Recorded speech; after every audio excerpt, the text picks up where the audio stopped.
काही लोकांना कसं वाटतं की आजपर्यंत आम्ही कधीच कोणाचं वाईट केलं नाही, नेहमीच चांगलं कर्म करत आलो, तरी आमच्या जीवनात एवढं दुःख का?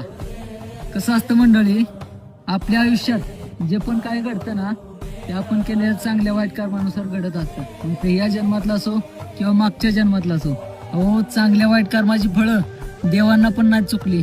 आपण तर मनुष्य आहोत, त्यामुळे हे समजून नाही जायचं की मी चांगलं कर्म करतोय म्हणजे माझ्या आयुष्यात त्या जीवनात चांगलंच झालं पाहिजे. कदाचित मागच्या जन्मात तुमच्याकडून काहीतरी चुकीचं कर्म घडलं असेल, त्यामुळे त्याचं फळ तुम्हाला या जन्मात भोगावं लागत असेल. देवांना त्यांच्या कर्माची फळं चुकली नाहीत. आपण मनुष्य आहोत. लाखातलं बोललास भावा. म्हणून म्हणतो, आपलं कर्म रे आपल्या संगती, देवाला शिव्या देऊ नको. बळीच्या भोवती जन्म घेतला, इमान धर्म सोडू नको.